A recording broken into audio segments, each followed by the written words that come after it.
that have dominated, my whole since I got to the league. Great defender. He leads the league in blocks. Should be up there when it comes to Defensive Player of the Year. And that's also one of my goals, to be Defensive Player of the Year. So in those type of matchups, that's where you take advantage. You got to take advantage of those matchups, especially if, I have my eyes set on being a Defensive Player of the Year.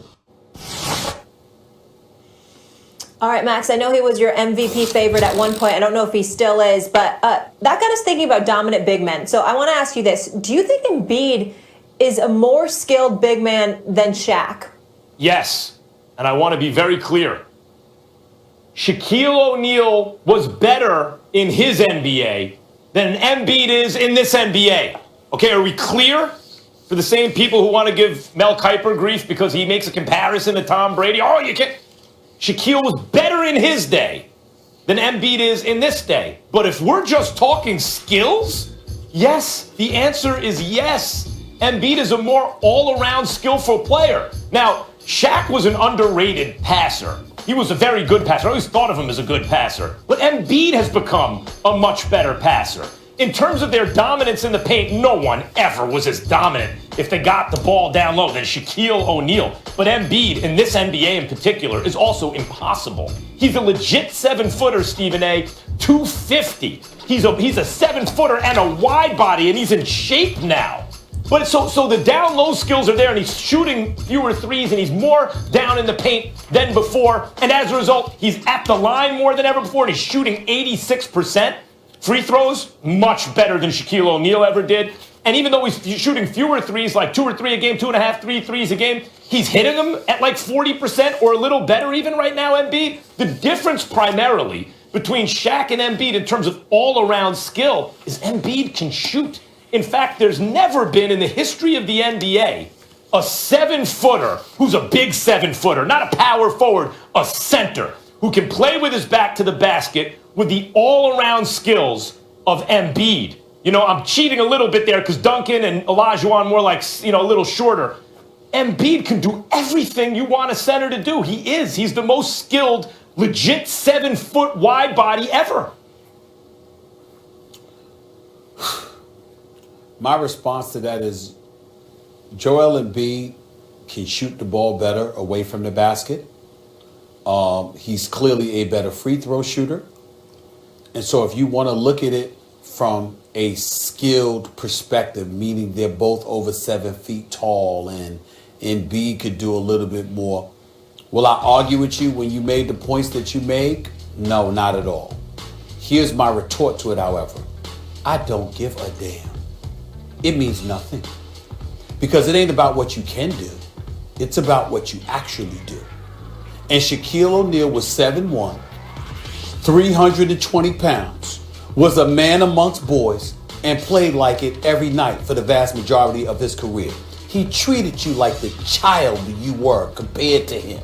He wasn't some pretty boy with a curly afro pulling up from 20 or 23. He wasn't sitting up there trying to dance and dribble the ball on the perimeter and had to wait until a coach got fired and they got tired of getting swept in the playoffs to learn that you're supposed to have your big butt down low and be a man amongst boys. I recall Joel Embiid going on national television and saying, Shaq's right.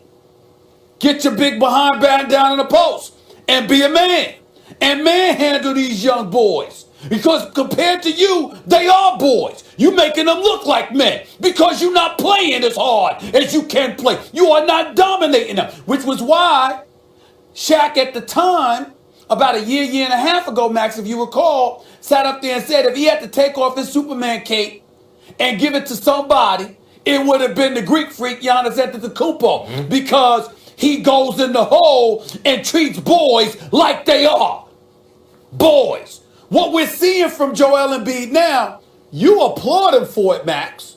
And I'm not saying he doesn't deserve it because I love Joel Embiid. What I'm saying is that it also illuminates what he hasn't done.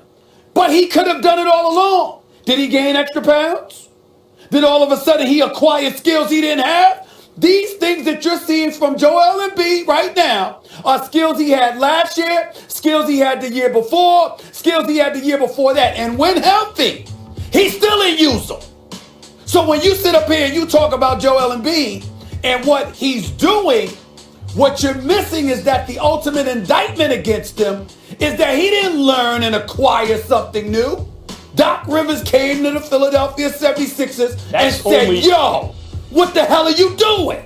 Get the ball and do what you're supposed to do. You're That's talking what about, Doc said. Look, I respect that's the difference. I respect it because you're talking about an attitude. I'm not comparing their attitude. I'm talking about skills. I'm not saying and that by the way, hold on. I'm not saying that you're comparing the attitude. I'm saying you must.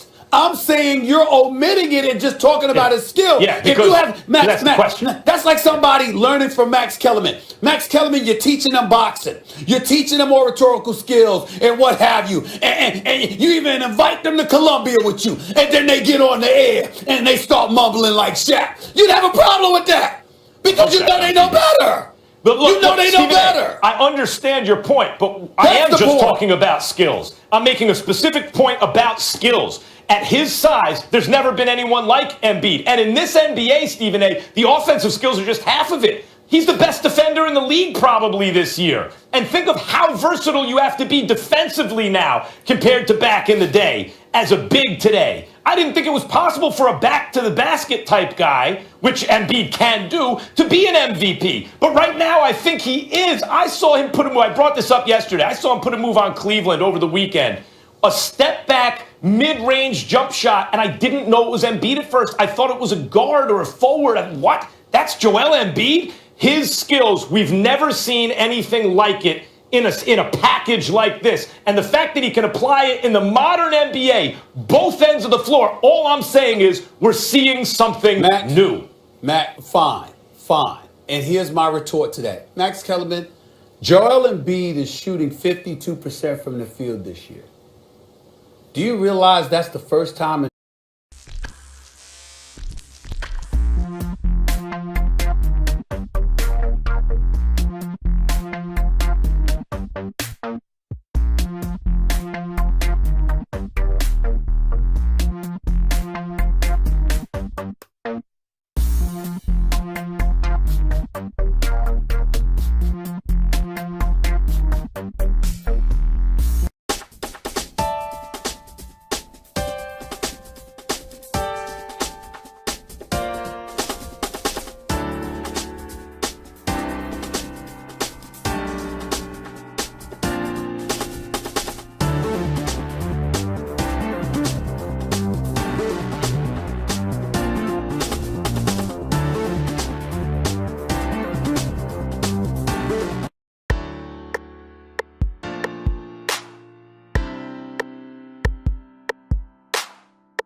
his career, he shot better than 50% on the season? Because he moved inside.